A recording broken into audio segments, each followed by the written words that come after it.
Mr. Harbinger, Wall Street lawyer turned interview host, kidnapped twice, and I definitely need to ask questions on how that happened. Had a short stint with the FBI as a kid. Creator of the Jordan Harbinger Show, as I mentioned, he's considered the Larry King of podcasting. Rated best Apple Podcast of 2018. He's a social engineer. He's interviewed some of the A-list celebrities out there, from the likes of Kobe Bryant, Simon Sinek, Dennis Rodman, Jim Quick. The list goes on and on. I could be here for days, but he's got over 300 different episodes on his podcast. He roughly around gets about 6 million different downloads per month. So huge following. Our theme today is all about how to become a social ninja. And he's mastered the art of networking. He's here today to kind of share with us his tips and tricks. We've talked about it in some of our previous sessions, but this guy is like the guru. He's created the formula. He's got his free 6-minute networking course on his website, which is jordanharbinger.com.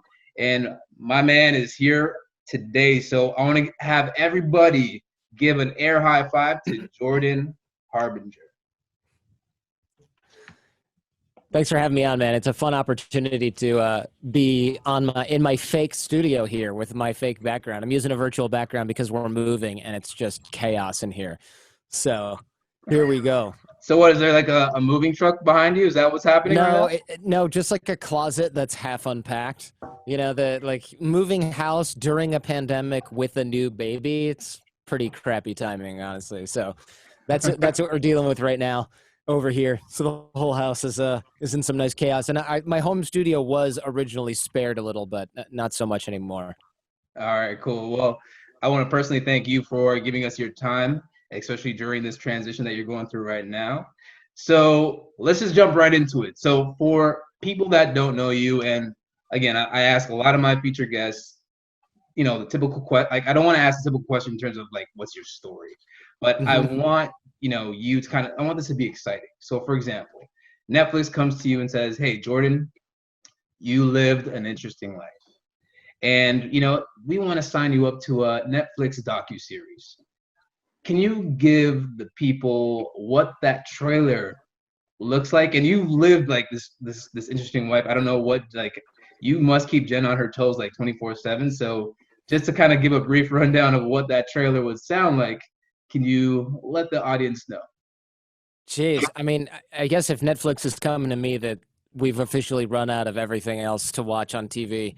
I think for me, it would definitely start with my sort of weird childhood where I was trying to break into like phone systems and cloning cell phones and tapping wires and stuff like that. That's how I started off getting in a little bit of trouble because I was an only child. So a lot of the time I felt like bored by television. I got the internet at an early age and I started hanging out with these hacker types who would teach me how to open those green phone boxes on the side of the road.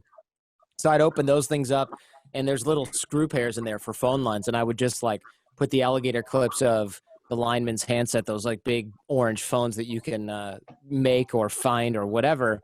And I would listen to phone calls from my neighbors. And I did that for a long time because it was more exciting than watching TV or anything like that at the time. So I learned a lot about adults at an early age 13, 14, because since they didn't really know that, they didn't obviously know that there was a kid listening to them. So I was able to get an unvarnished adult conversation. Because when you're that young, adults, they give you homework, they drive you places, your parents, they're, unless you have a really dysfunctional home life, you don't really get a lot of real life drama from your parents, like they censor the language around you. You don't see a lot of adult situations. You don't really know what's going on with a lot of things. When you're listening to some stranger's telephone call and they're getting a divorce and you hear 50 calls over 6 months or a year, you get a pretty good feel for what's really going on with this guy. You get a better picture. I got a better picture of my neighbor going through this divorce than pretty much anyone else because I heard him talk to his mom. I heard him talk to his sister. I heard him talk to his soon-to-be ex-wife. I heard him talking to his friends. So I had a pretty clear picture at age 13, 14. I think that one was age 14 of what was going on in this guy's life. And so that kind of grew me up quick. And I also got a real impartial view of some pretty human situations that I later used to my, I wouldn't say to my advantage, but certainly to develop and grow a little. So the trailer would certainly start there and then follow me as I lived overseas. I was an exchange student when I was younger, so I ended up in a former communist country. I thought I was going to go to Europe and be this glamorous high school exchange student. I got placed in the former Eastern Bloc. So I was there going, what the heck? Everything is gray. Nobody speaks English. Everybody speaks Russian and or the other language. And, you know, people are poor. Like what happened to Paris and Rome and all these other cool places that I'd visited in middle school with my friend and his mom, you know, but that was like this really transformative year of my life as well, because people who live in communist countries or socialist environments, they have to learn how to hustle and make relationships, and they have to learn how to use connections. And we don't really do a lot of that in the United States. And that actually became probably the foundation for, in large part, what I teach today, which is the networking and relationship creation stuff, because my family, my host family in the former Eastern Bloc, they were really good at that because you had to be. No, yeah, you had like, and that's like what kind of brings us to why we're here, right? What you talked about networking, and just kind of backtracking real quick. It's like we've all seen those green boxes as kids. I remember, you know, doing the hide and go seek thing back in the day. But you know, instead of playing hide and go seek or jumping off top of them, you're the one unscrewing all the screws. Like, I figured out how to open them up, and then I was like, oh, there's screws in it. Yeah, I mean, special is one word for it, I guess. You know? So when we think about you as like the social engineer, and that's what, you know, on the internet, that's what they've dubbed you. But I want to dub you as like the social ninja that you are. And like there's all the concepts and theories that are laid out in your 6-minute networking course, which I think is fantastic. I actually personally went through it myself. Can you give me 2 like real life experiences from others that have taken the course and they've seen like a breakthrough? And if you could kind of, even before that, kind of walk, you know, the audience through like the mechanics of it. Sure. So in brief, the 6-minute networking course, it's a free course that I run online, and it's a take on what I teach to Google, Apple, LinkedIn, Facebook, Netflix, and like military intelligence agencies and special forces. But it's adapted for personal use. So it's like creating and maintaining relationships in just a few minutes a day, reaching out to people by phone, using systems, using software, using some automation as well to make sure that it's scalable. And we can go over some of those drills in a bit if you want. But one of the things that to your point, to your question, one of the things that happens every day, I'd say at least a few times a week in my inbox, especially right now with COVID and the lockdown, is people will say, wow, I'm really glad I did dig the well before I got thirsty, which is sort of the tagline of the show and of the 6-minute networking course. They made their relationships before they needed them. Because as you know, unemployment is through the roof right now. So a lot of unemployed folks who had been executing on 6-minute networking, I got an email the other day where somebody had said, I got laid off today. Normally I would have panicked. A lot of my colleagues walked out in tears. They were also laid off. And he said he had a job offer, or at least an interview offer, I should clarify, before he got home, because he called a couple of the people that he had put on his layoff lifelines list, which is one of the drills in 6-minute networking. And he called and said, I got laid off. And the guy said, let's schedule an interview for next week. So he ended up getting that job. So this is a guy that got laid off on a Thursday, had an interview on a Tuesday, and had another job by the following week. So that's a pretty strong testament to the power of relationships. I'd like to say it's a testimonial for the 6-minute networking course, but anybody can make and create relationships. What I did with 6-minute networking is I systemized it so that you do a little bit every day instead of saying, one day I got to network, but first the laundry, which is where like all of us are, right? Whereas at first I got to make dinner, then I'll network. And then 3 years go by and you go, oh, you know, I don't really have that many relationships inside or outside of my industry.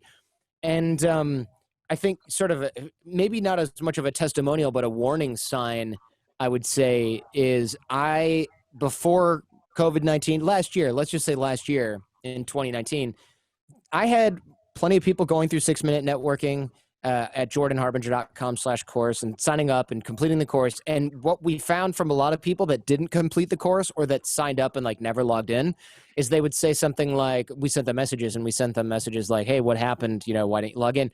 some of the pushback we got was, well, I'll never need this because I'm a teacher, or I'll never need this but because I'm in the military, and so I don't need relationships, I don't need to be doing this.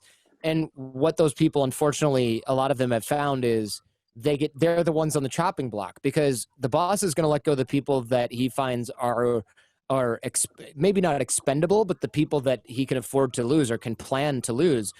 If I'm choosing between two people and one person has really been working well with me, or at least been a buddy of mine for a year, and this other person I barely know, guess who's getting released? So it doesn't always save you, of course, but if you have great relationships inside your industry, you're less likely to be let go. You're more likely to be put on important projects, so that when things are downsized, it's not the working group that you're in. And unfortunately, this person who said, I don't need it, I'm a teacher, I'm going to be a teacher for my whole life, her school ended up, it was a private school. She thought it was a great job. It ended up closing down. Now everything's virtual. And they're like, well, we're not going to start school up till next year. They're not going to pay her. So she's like, I don't know how to get extra work. And I said, yeah, but you're a teacher. You were just counting on your full-time job. And she's like, yeah, but now I have to go find summer school at a different district and temporary teaching gigs, substitute teaching gigs. She has no clue how to do it, because she did not dig the well before she got thirsty. Now she's thirsty and it's too late. So it's mandatory. I mean, it's crucial. It's something you can ignore only at your own peril, really. Yeah, and that's one of the things in terms of networking and the concepts behind it that they don't really teach us like in school. Because I remember, graduating from university, they don't really go deep into the mechanics of it and the importance. It's like, oh yeah, just network, but like, what does that really mean? How do you foster? Yeah. How do you build? How do you re-engage? Like, for example, there's one instance in your course that talks about Connect Four, and I kind of got nervous about that, like personally. And for those that don't know what that means, it's about going back into your text messaging history, going like, and we're talking about like years back. Like I went back 3 years and I'm like, oh my God, am I gonna stumble across my ex-girlfriend? Do I have to like reconnect with her? But it's about building that muscle of re-engagement with people that you've lost touch with, and just reconnecting with them, so that, to Jordan's point, digging the well before you get thirsty, it's about making sure that you reestablish those connections, because you never know when you're going to be needing those connections to help you out with employment, projects, or whatever the case may be. Mm-hmm. Yeah, absolutely true. You have to, the whole dig the well before you're thirsty maxim is very apt. A lot of people put this off, not only because they don't want to do it, but because they don't necessarily know how to do it. If I'm a business owner and I've got 99 things to do, or 100 things to do, and one of them is network, and I have no clue how I'm going to go about it, I have no system in place for it, I'm just going to go answer customer service requests, or I'm going to go zero out my inbox, or I'm going to clean out one of the hallway closets full of stuff. I'm going to move stuff around, or rearrange the desks, hire somebody for this and that and the other thing. I'm not going to try and figure out a process for networking. Networking it's like working out. The consequences of not doing it appear much later down the road, and it's not always completely impossible to fix. It's just a hell of a lot harder, and you don't get to time it the way that you want. So you can go ahead and ignore your relationships and your network, but then when you need a job and you start reaching out to people, yes, it's going to feel awkward. No, you're not going to get a good response rate. Yes, you're going to get looked over in favor of other people that were better at this than you, and you don't really get to complain about that, right? You don't really get to complain that. So it'd be like going to the gym and seeing a bunch of fit people and going, this is some bull crap. Mm-hmm. I'm here today. I don't have a six-pack. Well, that guy comes every day. That woman's there every day doing pull-ups. What are you talking about? You don't just get to have that because you showed up now. Those people have been working out for 10 years. So relationships are the exact same way. You don't get to jump over me because you need something now. Someone's going to pick me over you because I've been in touch with them every 60, 90 days for 3 years. So, and in the meantime, I was able to generate value for them, by introducing other people to them, bringing them opportunities, giving without the expectation of getting anything in return. That's how you build that social capital, that referral currency that means so much when you finally need something. So it really is, again, something you ignore at your own peril. And a lot of people think, oh, I'm immune to the consequences because I'm not paying attention, right? They're not thinking that, of course, but they're thinking, I don't really need to worry about this right now. That's not how this works, right? you're not immune to the consequences. You're just being willfully ignorant of the secret game that's being played around you.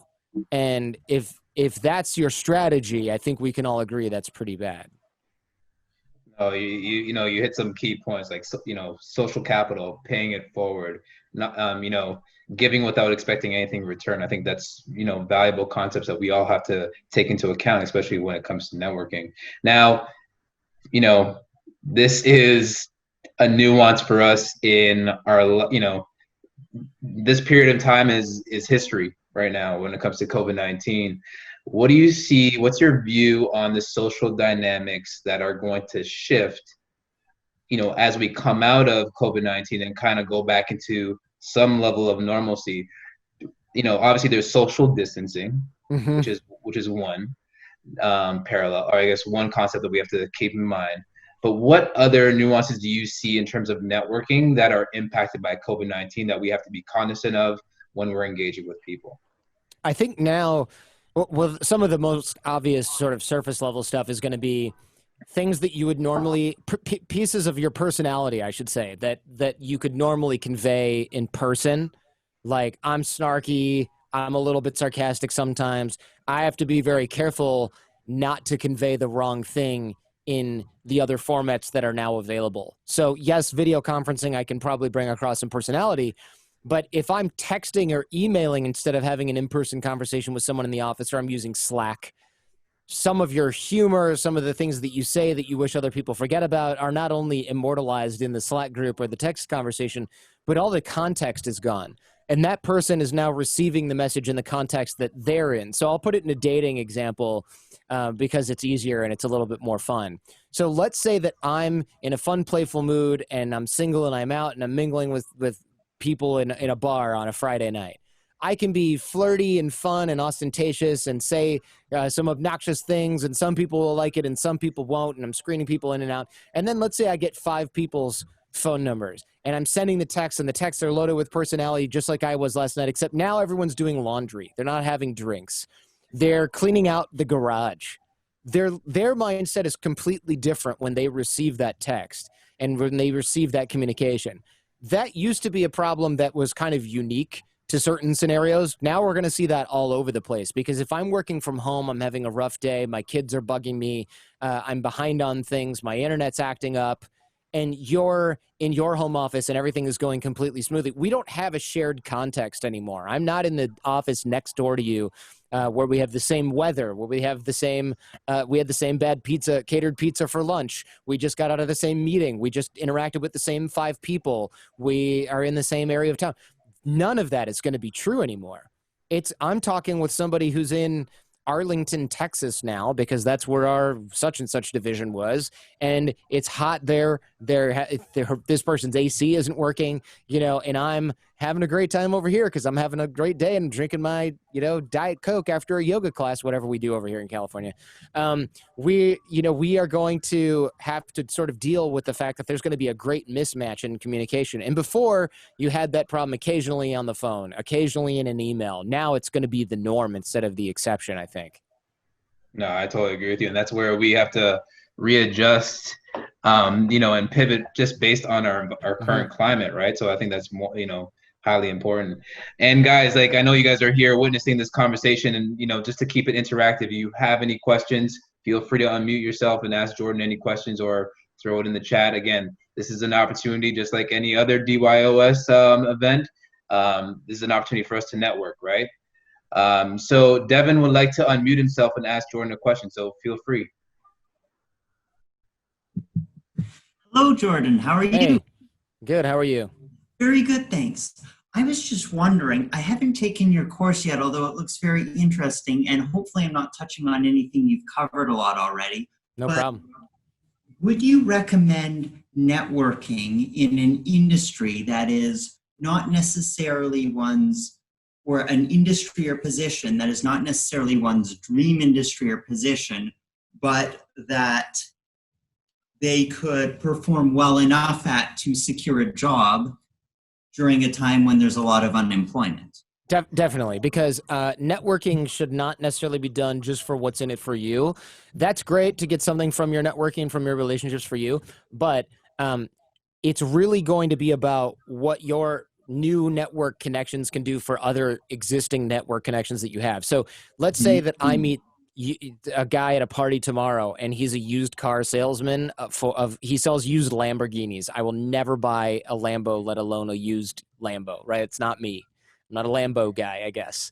So, but I got sports car friends. So that guy's not a waste of my time or a waste of my effort or anything like that. He could very well help a friend of mine get into the used Lamborghini of his dreams. Maybe he takes Bitcoin. I don't know. Right. So this guy is all about, this is a useful person for my network. Maybe there's nothing in it for me, so to speak, but I get referral currency from creating that relationship. Now, to your point about this is somewhere where maybe you could get a job, but it's not your dream job. The whole the circle of yes, network with everyone because it could help anyone in your circle, that already sort of says yes. But if you're saying, should I sort of work my way into a circle and maybe get a job that's not my dream job just so that I have some work because that's what I need right now? Also yes, because of the concept of skill stacking. So let's say my dream job is to be I don't know. Let me come up with a real example here instead of just making one up. Let's say my dream job is to be some kind of like radio talk show host or something like that, but I can't get a job doing that. Well, naturally, I have a couple of options. Maybe I can get an internship at the radio station. That's obvious. That's an obvious way to build skills in a certain area. But what if you also, maybe there's no internships left or maybe they're unpaid. You also have to get a job. What other type of job could you get? You could work at a comedy club tearing tickets. That sounds like a terrible job. Why would you do that? Now you're around comedians all the time. You can work on your humor. You can go to the club anytime you want, see any show that you want because you're tearing tickets at the comedy club. You know, you take advantage of every open mic night because you can get your shift right before or right after it, do the open mic thing, go back to tearing tickets. You're stacking a skill. Maybe you're a paralegal instead. Great. Now you're learning how to organize information. You're learning how lawyers construct arguments in briefs, things like that. You're working on writing skills. Great. So now you go into the radio business and you've got this, something in your head says, I know how to construct a persuasive argument. I know how real professional arguers are constructing their arguments, how they're organizing their notes, how they do their research. Like that's all useful. That's skill stacking. So I would say you're hard pressed to find something that's actually a waste of your time. You might be overqualified for the job. Don't get me wrong. But I think even if somebody said, look, I know that you want to become a therapist, but we got to have you working at a daycare center, you're learning to talk to young kids all day. That's a skill that will 100% translate over into your family therapy dream job. So skill stacking is there.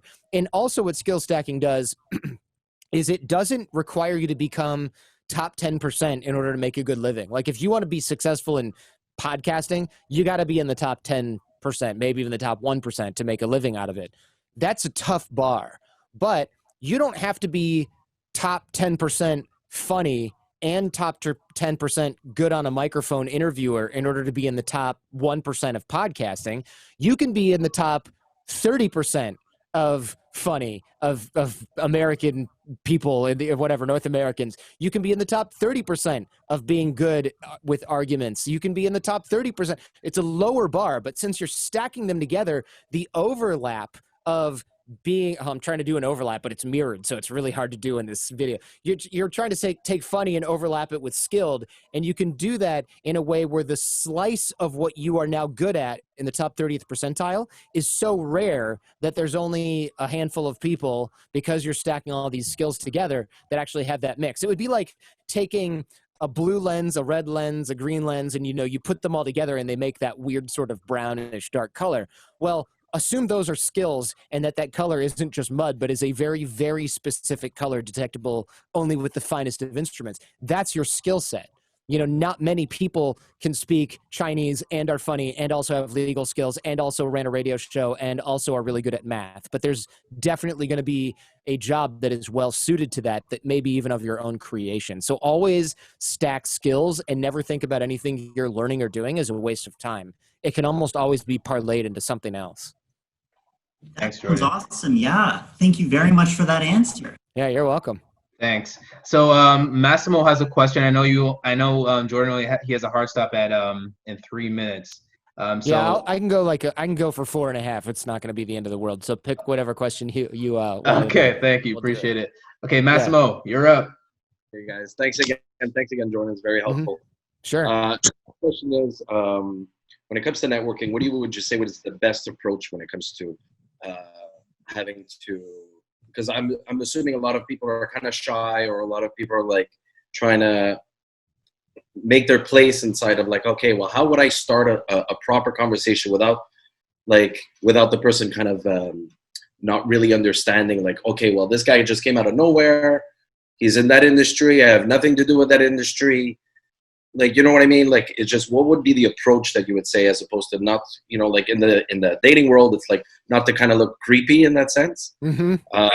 In the networking world, how would you get over that kind of hump, or what approach do you think is the most effective way? Best approach is always not to ask for something from them. So let's say that you want to meet a bunch of new people in a certain industry. The best thing you can do is bring value to them. And I know that sounds super vague, but the way I do it often is, if I want to break into an industry, I do research, whether it's on LinkedIn or social media or something else, and I'll say, oh, okay, this celebrity is friends with this person and is passionate about this cause. What if I approach them and say, hey, I know somebody who's running something that would be a great event for you to promote your cause. They probably have a speaking budget, so you get a fee. Your friend's cause gets a bump, and this event organizer gets a celebrity at the event. Now, I'm not saying, hey, can I please have such and such famous athlete on my podcast? I'm not doing that. I'm hooking them up with something with somebody else in my network, and they're like, whoa, hey, good looking out, man. And I go, I'd love to have you on my podcast. Now they're like, thanks for getting me a $15,000 speaking gig for a charity event. Sure. When do you want to do your podcast? Can we do it next week?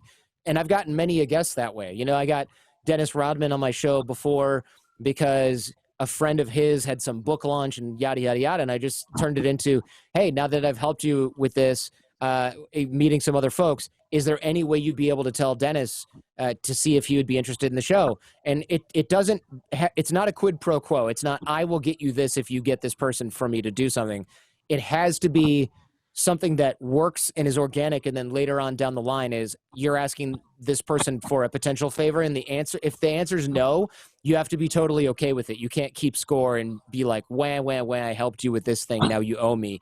It really does have to be like, give without the expectation of anything in return, give value to the other person. And then later on, you can ask for something for yourself. There's nothing wrong with asking something for yourself, but it is awkward when you reach out to someone cold and they're like, who is this guy? What is he doing? Like you said, don't be creepy. But it's not weird if I say, in fact, it might even be weird, but it's okay if I say, hey, look, I know this is a little strange, but I noticed that you're launching a podcast and I happen to know someone who's really good at that. So I'm going to introduce you if you don't mind. Now I'm building social capital. So then it's not weird if in 6 months I say, by the way, I was wondering how people get jobs in the shark cage diving industry because I've always been interested in that. Now you've helped them out. They're not thinking, what does this guy want? He's going to try and take my business from me. There's no suspicion there because you've already got the referral currency that you've generated in the past. Okay. Awesome. Thank you. Thanks, Jordan. You're welcome. Yeah, you're welcome. Thanks, everybody. And you know what? So Jordan's got to go, unfortunately, guys. He's got to do his transition thing, and I wish we had more time with him today. And, he dropped some serious gems in terms of how to network effectively, and I hope that answered some of your questions.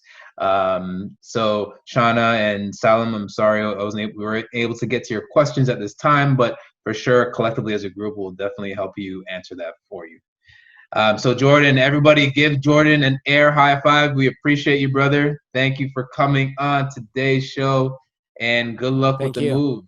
Thank you very much. Take care. All right, take care.